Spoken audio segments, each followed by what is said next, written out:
Welcome to my channel पढ़ते रहो। आज हम पढ़ेंगे फिजिक्स का important chapter unit dimension and measurement. सबसे पहले यूनिट पढ़ते टाइम हम लोगों को क्या ध्यान रखना चाहिए कि यूनिट और फिजिकल क्वांटिटी को कैसे रिप्रेजेंट करते हैं यूनिट्स के साथ। तो फिजिकल क्वांटिटी को रिप्रेजेंट करने के लिए हमें सबसे पहले ज़रूरत होती है एक मैग्नीट्यूड की और होती है एक यूनिट की। मैग्नीट्यूड यानी कि जैसे कि 7, 8 ऐसे के न्यूमेरिकल वैल्यू या कोई भी नंबर। यूनिट होती है जैसे कि सेंटीमीटर, मीटर या कोई भी चीज़। इन दोनों का मल्टीप्लिकेशन हमेशा कांस्टेंट होता है। आगे बढ़ते हैं। यूनिट कितने टाइप की होती हैं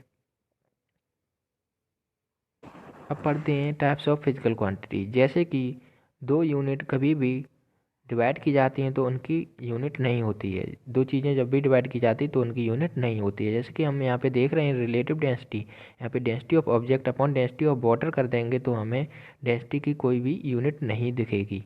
अब बढ़ते हैं आगे सेकेंड टॉपिक पे। स्केलर। स्केलर क्या होता है? स्केलर वो चीज़ होती है मतलब कि जिसके मैग्नीट्यूड तो होती है लेकिन डायरेक्शन नहीं होती है। जैसे कि लेंथ, टाइम, वर्क, एनर्जी, इन सब की मैग्नीट्यूड तो होती है लेकिन डायरेक्शन नहीं होती है। स्केलर को हम ऐड कर सकते हैं, सब्ट्रैक्ट कर सकते हैं नॉर्मल तरीके से, लेकिन वेक्टर को हम ऐड और सब्ट्रैक्ट नॉर्मल तरीके से नहीं कर सकते। उसके लिए हमें वेक्टर लॉ ही फॉलो करना चाहिए। इसीलिए वेक्टर में सिर्फ यही डिफरेंस होता है। जैसे कि डिस्प्लेसमेंट, वेलोसिटी, एक्सेलरेशन, फोर्स, ये सभी क्या है? वेक्टर क्वांटिटीज हैं। और इनको हम ऐड और subtract vector law of addition और डिफरेंस से ही कर सकते हैं। यहाँ पे कुछ यूनिट्स या क्वांटिटीज ऐसी भी हैं जो ना ही स्केलर हैं ना वेक्टर है। जैसे कि मोमेंट ऑफ इनर्शिया ना स्केलर है ना वेक्टर है। और उस वो सेंस ऑफ रोटेशन में इट्स वैल्यू नॉट चेंज, और इसे टेंसर कहते हैं। ये हमारे सिलेबस से बाहर है। अदर चीज़ें देखते हैं जैसे फंडामेंटल यूनिट्स होती हैं। फंडामेंटल यूनिट्स 7 टाइप्स की होती हैं और ड्राइव्ड यूनिट्स होती है जो फंडामेंटल यूनिट्स से मिलके बनती हैं। अब देखते हैं फंडामेंटल यूनिट्स क्या होती है। जैसे कि लेंथ, मास, टाइम, इन ये होते हैं फंडामेंटल यूनिट्स। इनकी मदद से हम बनाते हैं ड्राइव्ड यूनिट। अब सिस्टम यूनिट होता है सीजीएस, एमकेएस और एफपीएस। इनका हमें को कुछ ज़रूरी नहीं है। अब देखते हैं कितने टाइप की यूनिट्स हैं ये फंडामेंटल यूनिट्स। जैसे कि length, mass, time, electric current, temperature, amount of substance, luminous intensity. इसको हम ऐसे भी ध्यान रख सकते हैं LMTETAL। LMTETAL मतलब कि length, mass, time, electric current, temperature, amount, substance. इनका कुछ ज़रूरी नहीं है। मास लेंथ को मीटर में नापते हैं, मास को केजी में, टाइम को सेकेंड में, इलेक्ट्रिक करंट को एम्पियर में, टेम्परेचर को केल्विन में, अमाउंट ऑफ सब्सटेंस को मोल में और ल्यूमिनस इंटेंसिटी को कैंडेला में। अब इनसे ही मिलके हम कुछ यूनिट्स बताएंगे और फिर उनकी स्टडी करेंगे। जैसे कि हम लोग देख रहे हैं कि लेंथ की यूनिट क्या होती है, लेंथ कहाँ से आए, इसका कुछ भी ज़रूरी नहीं है हमारे सिलेबस में। अगर हम बहुत बेसिक लेवल से जाएं, ये सब आप लोग पढ़ चुके होंगे 11th या 12th के सिलेबस में। हम डायरेक्ट पढ़ते हैं डायमेंशन ऑफ फिजिकल क्वांटिटी। जैसे कि फोर्स है, फोर्स का डायमेंशन क्या होता है? मास इंटू एक्सेलरेशन हमें पता है। तो यहाँ पे तो ऐसे लिख सकते हैं मास का m, वेलोसिटी का लिए L/T और टाइम का t। तो हमको मिल जाएगा फॉर्मूला mL/T-2 फोर्स का। बस ये हमें पता चल जाना चाहिए। इसी से रिलेटेड हम कुछ चीज़ों को फाइंड करेंगे। जैसे कि वेलोसिटी की होती है mL/T, एक्सेलरेशन की L/T-2, मोमेंटम की होती है mb मतलब कि mL/T-1, इम्पल्स की होती है mL/T-1, फोर्स की mL/T-2, प्रेशर की mL-1T-2, kinetic energy mL²T-2, power mL²T-3, power की होती है mL²T-3, डेंसिटी होती है mL⁻⁻3, एंगुलर डिस्प्लेसमेंट की होती है 0 मतलब कि कोई भी एंगल होगी उसकी यूनिट नहीं होगी। वैसे ही वेलोसिटी के लिए होती है, एंगुलर वेलोसिटी की होती है T⁻⁻1 रेडियन पर सेकंड हो जाती है। एंगुलर एक्सेलरेशन की होती है रेडियन पर सेकंड मतलब T⁻⁻2। अब हम आगे बढ़ते हैं। Moment of inertia. Moment of inertia की होती है mL²। टॉर्क की होती है mL² T⁻⁻2। एंगुलर मोमेंटम की होती है mL² T-1। फोर्स कांस्टेंट की होती है m T⁻⁻1। अगर आप लोग जेई की प्रिपरेशन कर रहे हैं, मतलब कि आईआईटी जेई की प्रिपरेशन कर रहे हैं, तो आप लोगों को यूनिट समझा के मैं टाइम वेस्ट नहीं करना चाहता। मैं डायरेक्ट कॉन्सेप्ट पे आता हूँ। कॉन्सेप्ट का मतलब कि मैं उन चीज़ों को बताऊंगा जो जेई में ज़्यादा ज़रूरी होते हैं। ये सिंपल चीज़ों से कुछ नहीं होने वाला। जैसे कि हम यहाँ पे देख रहे हैं कि टी की पावर -1 किसकी यूनिट हो सकती है। जैसे कि फ्रिक्वेंसी की होती है, एंगुलर फ्रिक्वेंसी की होती है, एंगुलर वेलोसिटी की होती है, वेलोसिटी ग्रेडियंट की होती है और डिके कांस्टेंट की होती है। इसी टाइप का क्वेश्चन पूछा जाता है और वो दे देगा और फिर वो पूछेंगे कि क्या हो सकता है। जैसे कि ml² टी की पावर -2, जैसे कि वर्क की होती है, इंटरनल सारी एनर्जी की हो जाएगी, टॉर्क की हो जाएगी, मूवमेंट ऑफ फोर्स की हो जाएगी। अब ml-1t-2 ये प्रेशर की होती है, स्ट्रेस की होती है, यंग मॉडुलस की होती है, bulk modulus, modulus of rigidity, energy density. मतलब कि इनको आप लोगों को ज़्यादा से ज़्यादा लर्न करके ही जाना है, ये भूलने नहीं है, इन पे ज़्यादा फोकस करना है। जैसे कि ml-t-2 ये किसकी होती है, मोमेंटम की होती है, इम्पल्स की होती है। इसी टाइप से क्वेश्चन भी आएगा कि मतलब ये किससे सेम हो सकती है या ये किसकी हो सकती है। जैसे कि एक्सेलरेशन की होती है L-T-2 और ग्रेविटेशनल फील्ड इंटेंसिटी की भी होती है। थ्रस्ट की मतलब कि थ्रस्ट एक तरीके से फोर्स ही होता है। Thrust, force, weight, energy gradient, इन सब की यूनिट क्या होगी, ml-t-2। एंगुलर मोमेंटम और प्लैंक कांस्टेंट की होती है ml² टी की पावर -1। स्टीफ सरफेस टेंशन की क्या होती है m टी की पावर -2। सरफेस एनर्जी की भी क्या होती है m टी की पावर -2। अब आते हैं strain, refractive index, relative density, angle, solid angle, distance gradient, relative permittivity और रिलेटिव परमिएबिलिटी। इन सभी की यूनिट लेस होती है, मतलब कि ml0 और टी की पावर 0 होती है। जैसे कि लेटेन हीट और ग्रेविटेशनल पोटेंशियल की होती है L² टी की पावर -2। अब आते हैं थर्मल कैपेसिटी की होती है L² टी की पावर -2 थीटा -1 और गैस कांस्टेंट की भी यही होती है L² टी की पावर -2 थीटा -1। बोल्ट्जमैन कांस्टेंट की भी यही होती है L² टी की पावर -2 थीटा -1। इंट्रोपी की भी यही होती है L² टी की पावर -2 थीटा -1। जैसा मैं बोल रहा हूँ ऐसे ही आप सिर्फ 2-3 बार बोलेंगे तो आप लोगों को ये सारी याद हो जाएंगी। अब देखते हैं जैसे कि √L/g, √m/k, √r/g, ये सभी किसकी होती हैं, टाइम की होती हैं। अब आता है L/r, √L/c, ये और RC, ये सब किसकी होती हैं, ये भी टाइम की होती हैं। एक बार फिर पढ़ लीजिए L/r, √LC, RC, ये सब टाइम की होती हैं। अब आते हैं I²RT, V²/R × T, VIT, Li² Q²/C, CV², ये सभी भी एनर्जी की यूनिट के बराबर होती हैं ml² टी की पावर -2। अब सबसे इम्पोर्टेंट चीज़ होती है कि ये डायमेंशनल चीज़ का एनालिसिस इसका ज़रूरी क्या होता है, मतलब कि इससे हम कर क्या सकते हैं। डायमेंशनल एनालिसिस की हेल्प से हम कुछ क्वेश्चंस को सॉल्व करके देखेंगे। इसमें जैसे कि ml टी की पावर -2 और ये सब है, तो इससे हम CGS और MKS में चेंज कर सकते हैं। सबसे इम्पोर्टेंट चीज़ होती है कि इनका यूज़ क्या क्या होता है। जैसे कि ये क्वेश्चन दिया गया है P+A/V², B - B equal to constant, तो यहाँ पे हमने एक ही यूनिट पूछी है। तो सबसे इम्पोर्टेंट बात, जब भी कोई भी चीज़ प्लस में लिखी हो तो उन दोनों की यूनिट सेम होती है, मतलब कि P की यूनिट A/V² के इक्वल होगी। तो हमें पता है कि ए की यूनिट क्या हो जाएगी, P × V², मतलब कि P का मतलब क्या होता है, प्रेशर, ml-1t-2 और वॉल्यूम की क्या होती है, L³ का स्क्वायर कर देंगे, मतलब कि L² हो जाएगा। तो हमें फॉर्मूला मिल जाएगा m के बराबर ml की पावर 5 टी की पावर -2। अब जैसे कि b - b दी गई है, तो यहाँ पे b की यूनिट v के बराबर होगी, मतलब कि b = L³ हो जाएगा। ये आप लोगों को ध्यान रखना है। अब सेकंड क्वेश्चन, यहाँ पे x = AT + BT² दिया गया है। यहाँ पे x का मतलब है डिस्टेंस और वो भी किलोमीटर में, और t का मतलब है टाइम इन सेकंड में। तो हमसे पूछा गया b की यूनिट क्या होगी। तो मैंने पहले ही बताया है कि जब भी दो चीज़ें प्लस में हों तो उन दोनों की यूनिट इक्वल होती है और इक्वल वाली की इक्वल भी होती है। जैसे कि x के इक्वल BT² होगा, तो हमें b की यूनिट मिल जाएगी x/t², मतलब कि km/s²। ऐसे ही third question, unit of absolute permittivity. तो इसमें अभी आप लोगों को समझ में नहीं आ रहा होगा अगर आप बेसिक से स्टार्ट कर रहे हैं। अगर आप रिपीटर्स हैं तो आप बहुत से लोगों को ये फार्मूला पता होगा कि C मतलब कैपेसिटेंस = 4πε0 × R होता है। तो ε0 की यूनिट हो जाएगी Fm/मीटर, मतलब कि capacitance upon metre. Fourth question, यहाँ पे स्टीफेंस कांस्टेंट की यूनिट पूछी है आप लोगों ने।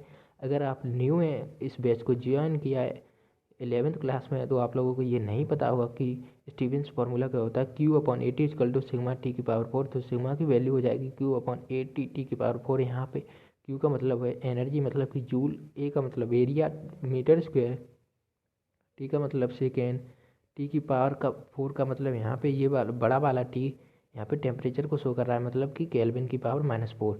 तो हम ऐसे लिख सकते हैं joule metre square, joule per metre square per second square per kelvin की पावर -4 स्टीवेंस फार्मूले के हिसाब से। तो हमें अब देखते हैं यूनिट ऑफ सरफेस टेंशन, और वो भी एसआई यूनिट में। तो हमें पता है F/L होता है, तो यहाँ पे हो जाएगा newton per metre. 6th question, suitable unit of gravitational constant. तो हमें पता है कि फार्मूला क्या होता है, F=G×m/r²। अगर आप लोगों ने 9th में भी पढ़ा होगा तो ये फार्मूला तो आप लोगों को पहले ही से पता होगा, ये मैं मान के चलता हूँ। तो हमें जी की यूनिट पूछिए तो यहाँ पे हो जाएगा F/m²/m।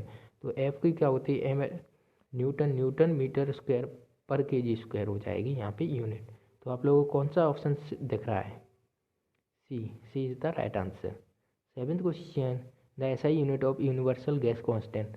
तो गैस कांस्टेंट का ये फार्मूला होता है PV=nRT। तो R हो जाएगा PV/NT। पी का फार्मूला क्या होता है, ml-1T-2। ये बहुत ज़रूरी है, याद भी रखना चाहिए। क्यूब का तो L क्यूब हो जाएगा वॉल्यूम का, N मोल होता है, T का मतलब केल्विन। तो हम इसको सॉल्व करेंगे, ऊपर मिल जाएगी हमको एनर्जी की यूनिट। यहाँ पे mL²T⁻² मोल और के, तो जूल पर मोल पर केल्विन आ जाएगी हमारी आर की यूनिट। तो हम देखते हैं जूल पर मोल पर केल्विन किस में है, जूल पर मोल पर केल्विन सी में है। Option C is the right answer. Time waste नहीं करते। अब सेकेंड यूज होता है डायमेंशन ऑफ फिजिकल कोफिशिएंट और कॉन्स्टेंट्स। डायमेंशनल एनालिसिस का सेकंड यूज बता रहे हैं। डायमेंशनल एनालिसिस हम पढ़ते क्यों हैं, यही तो पूछ रहे, बहुत लोग सोचते होंगे ये पढ़ते क्यों हैं। तो इससे हमें ज़रूरी क्या होता है, इससे हम बहुत सारे क्वेश्चंस को सॉल्व करने में भी हेल्प मिलती है, जिनको हमको नहीं भी आ रहा फिजिक्स का क्वेश्चन, तो डायमेंशनल एनालिसिस की हेल्प से कर भी सकते हैं। देखते हैं क्या करते हैं। यहाँ पे हम लोगों को क्वेश्चन दिया गया है, यहाँ पे जी का डायमेंशनल फार्मूला पता कर सकते हैं, जैसे कि डायमेंशनल एनालिसिस की हेल्प से ही तो कर रहे हैं, और किसकी हेल्प से कर रहे हैं, ये तो कांस्टेंट है। अब इसका फार्मूला हम फाइंड कर सकते हैं, जैसे कि E=H²। यहाँ पे प्लैंक कांस्टेंट एक कांस्टेंट होता है, तो उसका भी फार्मूला हम लोग देख सकते हैं। यहाँ पे हम लोगों को इसकी हेल्प से देख सकते हैं। अदर फार्मूले जैसे कि विस्कोसिटी का भी फार्मूला इसकी हेल्प से देख सकते हैं। हमको पता है कि विस्कोसिटी की वैल्यू सबसे इम्पोर्टेंट होता है, डायमेंशनल फार्मूला होता है विस्कोसिटी का, बहुत ज़्यादा पूछा जाता है, ml-1T⁻⁻1। ये आप लोगों को नहीं बोलना, ये हम हमेशा हाईलाइट करके रख लीजिए आप अपने दिमाग में। बहुत ज़्यादा क्वेश्चन पेपर्स में ये क्वेश्चन पूछा ही जाता है, dimensional formula of viscosity, coefficient of viscosity.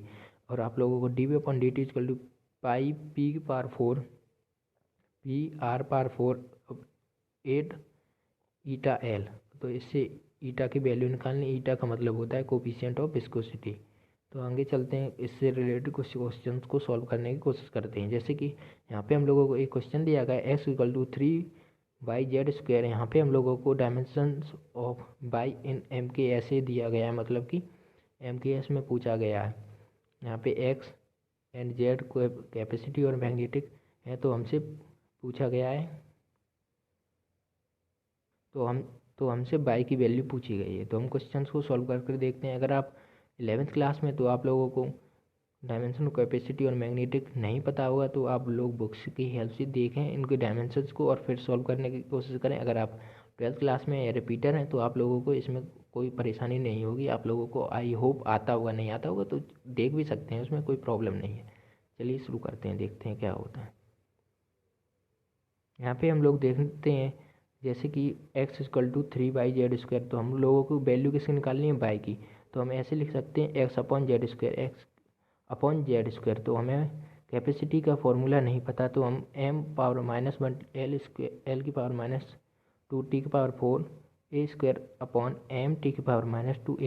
A²/m⁻2 का होल स्क्वायर यहाँ से कैंसिल करके हम सॉल्व कर लेंगे। इसमें टाइम वेस्ट नहीं करते हैं, तो यहाँ से फाइंड कर लेंगे। अब जैसे कि डायमेंशंस ऑफ μ0 और ε0 where symbols have their usual meaning are। तो हमसे mu not into epsilon not का डायमेंशन पूछा गया है। तो हम लोगों को पता है फॉर्मूला, अगर बहुत से लोगों ने नहीं पढ़ा होगा लेकिन कुछ लोगों ने पढ़ा भी होगा, सी इजकल टू 1/रूट mu not into epsilon not होता है। तो 1/म्यू नॉट इंटू एप्सिलॉन नॉट को हम सी स्क्वायर लिख सकते हैं और यहाँ पे हम फाइंड कर सकते हैं इसका डायमेंशन क्या होगा। तो इसका डायमेंशन होगा L स्क्वायर टी की पावर -2। तो हम लोगों को दिख रहा है D is the right answer. 10th question, इसमें भी LCR मतलब कि इंडक्टेंस, कैपेसिटेंस और रेजिस्टेंस है। यहाँ पे हमसे पूछा गया C²LR। तो ये प्रीवियस अगर ऊपर पढ़ा होगा तो उससे रिलेटेड ही क्वेश्चन है। जैसे कि मैंने बताया कि √LC/R/L और RC इक्वल टू क्या होता है, T होता है। तो हमको लोगों को दिख रहा है √LC, तो यहाँ पे T² हो जाएगा, R/L T, R/L/R equal to T था। तो हमें दिख रहा है T²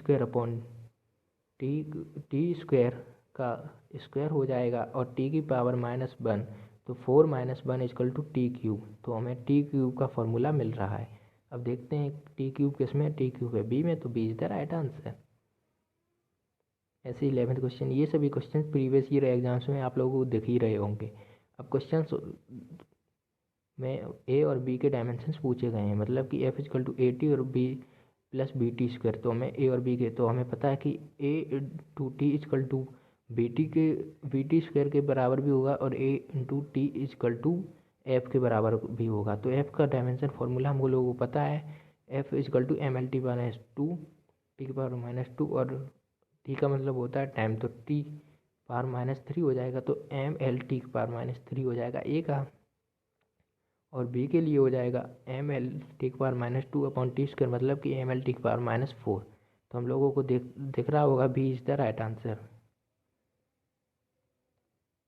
12th क्वेश्चन, ये सभी क्वेश्चन प्रीवियस ईयर एग्जाम्स में आए हुए हैं और तो ऐसे ही आप लोगों को प्रैक्टिस करवा रहे हैं। पोजीशन दी गई है हम लोगों को इस फॉर्म में और हमसे सिर्फ पूछा है dimension of B naught and alpha. तो बहुत से लोगों को पता ही होगा, जैसे बी नॉट क्या है, एक तरीके से वेलोसिटी का डायमेंशन बहुत से लोगों को आता भी होगा, और अल्फ़ा क्या है, एक तरीके से एंगल। तो इसका भी कोई मतलब नहीं बनता, देखते हैं कैसे हम कर सकते हैं कि नहीं। तो हमें पता है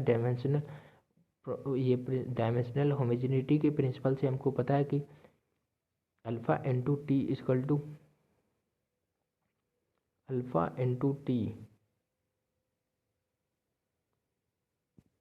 इंटू टी एक तरीके से डायमेंशन लेस हो जाएगा। तो मैं आपको बताना चाहता हूँ कि कोई भी एंगल होता है तो उसका वो डायमेंशन लेस होता है, सबसे इम्पोर्टेंट बात। तो हमें पता चल रहा है alpha into T equal to dimensionless, मतलब कि 1/T हो जाएगा। 1/T मतलब कि अल्फ़ा की वैल्यू हो जाएगी T की पावर -1। और यहाँ पे हम लोगों को x का मतलब तो पता ही है L, और इंटू अल्फ़ा कर देंगे तो मतलब LT की पावर -2 बी नॉट की भी वैल्यू निकल आएगी। 13 क्वेश्चन, इसमें हम लोगों को डायमेंशन ऑफ क्वांटिटी x पूछी गई है। यहाँ पे हम लोग डायरेक्टली फोर्स का होता है MLT की पावर -2 और डेंसिटी का होता है ML की पावर -3, तो M² L की पावर -2 T की पावर -2 हो जाएगा। अब चलते हैं, यहाँ पे ये फॉर्मूला दिया गया है N - T N2 - N1/x2 - x1। यहाँ पे हम लोगों का N का मतलब है number of particles crossing unit area perpendicular to x axis in a unit time, where n1 and n2 are the particles per unit volume और x1 and x2 एक तरीके से एरिया है। तो हमसे डी का पूछा गया है डायमेंशनल फार्मूला। तो सबसे पहले एन की समझ में नहीं आ रहा होगा, बहुत से लोग कंफ्यूज भी हो रहे होंगे। Number of particles per unit area per unit time, तो इससे हम लोग निकालेंगे एरिया का हो जाएगा L², टाइम का हो जाएगा T, तो L की पावर -2 T की पावर -1। अब यहाँ पे N1 N2 है number of particles per unit volume, तो नंबर ऑफ पार्टिकल्स का तो कोई होगा ही नहीं, पर यूनिट वॉल्यूम का हो जाएगा L की पावर -3, जो यहाँ पे निकल के आ रहा है। अब देखते हैं x2 - x1, तो सिर्फ यहाँ पे लेंथ ही है, तो इससे हम डी के फॉर्मूला निकाल लेंगे। n into X two minus X one upon L N two minus N one. तो इसको सॉल्व करेंगे तो हमें क्या मिलेगा, जैसे कि एल की पावर माइनस थ्री है, ऊपर जाएगा तो एल हो जाएगा, और एल इंटू एल हो जाएगा एल स्क्वायर और ठीक power minus one. 15th question, इसमें ई एम एल जी ये सब एंगुलर में मास, एंगुलर मोमेंटम, एनर्जी और ग्रेविटेशनल कांस्टेंट को रिप्रेजेंट कर रहे हैं। तो हमसे ई एल स्क्वायर एम की पावर 4 जी स्क्वायर का फॉर्मूला पूछा गया। तो ई का डायमेंशनल फॉर्मूला होता है एम एल स्क्वायर टी की power minus to, L square का मतलब एल स्क्वायर हो जाएगा, एम का मतलब एम की पावर माइनस फोर। यहाँ पे बहुत से लोगों को नहीं पता होगा ग्रेविटेशनल कांस्टेंट का, तो इसका हो जाएगा M power minus one L cube T की पावर माइनस टू। तो इसको सॉल्व करके देखते हैं क्या निकल के आता है। तो यहाँ पे कितने एम ऊपर बन रहे हैं, वन, यहाँ पे टू टू जा फोर, फाइव हो गए। नीचे कितने एम है, नीचे एम की पावर फाइव था तो उससे कैंसिल हो गया, एम की पावर फाइव से। वैसे ही एल भी एल से कैंसिल हो रहे हैं और टी भी टी से कैंसिल हो रहे हैं। तो हमें यहाँ पे दिख रहा है कि यहाँ पे डायमेंशन लेस क्वांटिटी बन रही है। और ये डायरेक्ट ध्यान भी रखना है, इस टाइप का क्वेश्चन आ भी सकता है। अब पढ़ते हैं Y equal to A sine omega X minus B minus के।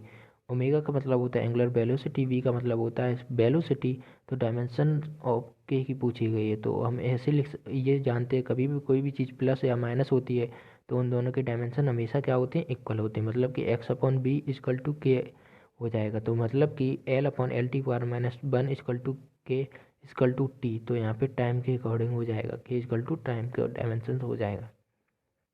अब ये क्वेश्चन पढ़ के देखते हैं। जैसे कि यहाँ पे potential energy varies with distance दिया गया है हम लोगों को, और ए और बी डायमेंशन कांस्टेंट है। तो इन दोनों का formula, dimensional formula A into B पूछा गया है। तो हमें पता है ए इंटू एक्स की power minus two upon X square plus B. तो एक्स स्क्वायर का मतलब एक्स की power minus one by two है, तो यहाँ पे एक्स का मतलब है लेंथ। तो एल की power minus one by two X square plus A B को हम ऐसे लिख सकते हैं एल स्क्वायर की तरीके से। तो हमें ए का डायमेंशनल फार्मूला मिल जाएगा, एल स्क्वायर मल्टीप्लाई में चला जाएगा और एल की पावर माइनस टू माइनस कर देंगे। तो हम इसको सॉल्व करेंगे तो हमें मिल जाएगा एम एल की पावर से सेवन बाई टू टी की पावर माइनस टू। अगर बहुत से लोग नहीं सॉल्व कर पा रहे हैं तो टू टू या फोर हो जाएगा, four minus one by to हो जाएगा सेवन बाई टू, और सारा कुछ सेम ही है। यहाँ पे ए का मिल जाएगा, फिर ए इंटू बी, बी का तो एल स्क्वायर हो जाएगा और ए इंटू बी हो जाएगा एम एल की पावर 11/2 टी की power minus to. 18th question और 19th क्वेश्चन, 21 है। तो 18th क्वेश्चन है dimensional formula of half of epsilon not into E square. तो हमें पता है half of epsilon not into E square होता है एनर्जी पर यूनिट वॉल्यूम। तो एनर्जी का फॉर्मूला होता है एम एल स्क्वायर टी की power minus two upon L cube. तो सॉल्व करेंगे तो एम एल की पावर माइनस वन टी की पावर माइनस टू।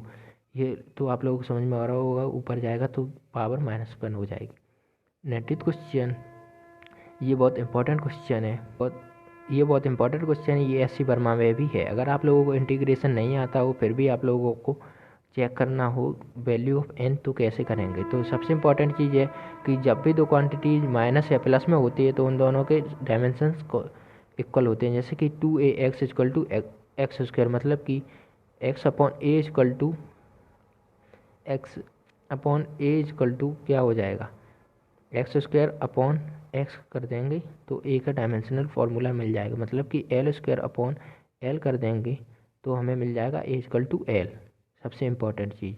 तो यहाँ पे X upon A equal to L हो जाएगा। तो ऊपर डी एक्स का मतलब भी एल है, और नीचे L square minus L square की पावर वन बाई टू। तो हमें दिख रहा है कि ऊपर और नीचे एन इक्वल टू जीरो हो जाएगा। तो एन की वैल्यू हम लोगों को जीरो मिल गई। नहीं आ रहा होगा बहुत से लोगों को समझ में, मुझे पता है। अब करते हैं 20th क्वेश्चन। इसमें P equal to B square L square upon M दिया है। P का मतलब होता है मैग्नेटिक इंडक्शन, L का मतलब होता है लेंथ, M का मतलब होता है मास। तो हमसे डायमेंशन पूछा है P का। तो P इक्वल टू क्या हो जाएगा, B square L square upon M. तो सबसे पहले हमें B का फाइंड करने के लिए F equal to BIL sine theta होता है, तो हम उससे निकालेंगे F upon I L. I का मतलब है यहाँ पे करंट, एल का मतलब है लेंथ। तो एम एल टी की power minus two upon I into L कर देंगे तो यहाँ पे एम टी की पावर माइनस टू और आई की पावर माइनस वन निकल आएगा। तो उससे हमें फॉर्मूला मिल गया एम टी की पावर माइनस टू आई की पावर माइनस वन का square into L square upon M. अब देखते हैं एम ऊपर दो है नीचे वन, तो एक एम आ गया, एल स्क्वायर आ गया, टी की पावर माइनस फोर हो जाएगा, आई की power minus to. Other equation है, इसमें हमसे पूछा गया है कौन सा स्टेटमेंट रॉन्ग है। तो हमें फॉर्मूला दिया गया है y equal to two A sine two pi c T upon lambda cos two pi x upon lambda. तो हमसे पूछा है c t is same that of lambda और x is same that of lambda. Two pi c upon lambda is same that of two pi x upon lambda t और c upon lambda is same that of x upon lambda. तो हम यहाँ पे देखेंगे C T upon C T का मतलब होता है L T minus one into T. तो टी से टी कट जाएगा तो एल बचेगा और एल का मतलब होता है लेमडा। तो ये दोनों तो सेम है। अब देखते हैं एक्स अपॉन एक्स और लेमडा सेम है कि नहीं। तो एक्स और लेमडा भी यहाँ पे लेंथ है, तो ये दोनों भी सेम है। Two pi c upon lambda और two pi x upon lambda t देखते हैं तो हमें पता है एंगल डायमेंशन लेस होता है। तो सी का मतलब है यहाँ पे वेलोसिटी, तो वेलोसिटी एल टी की power minus one upon L कर देंगे तो हमें मिल जाएगा टी की पावर माइनस वन। तो यहाँ पे ये भी सेम है। अब यहाँ पे देखते हैं T two pi x upon lambda T. तो एक्स का मतलब होता है एल, लेमडा का मतलब होता है एल, टी का मतलब होता है टी। तो एल से एल कट जाएगा तो यहाँ पे टी की पावर माइनस वन। तो ये दोनों सेम आ जाएंगे, मतलब कि सी वाले के भी सेम है। अब देखते हैं सी अपॉन लेमडा सेम है कि नहीं। सी अपॉन लेमडा का मतलब होता है एल टी की power minus one upon L कर देंगे तो टी की पावर माइनस वन आ जाएगा। और यहाँ पे एक्स अपॉन लेमडा मतलब कि एल अपॉन एल, तो डायमेंशन लेस हो जाएगा। तो ये दोनों इक्वल नहीं है, सिर्फ ये दोनों इक्वल नहीं है। अब नेक्स्ट टॉपिक पढ़ेंगे कल।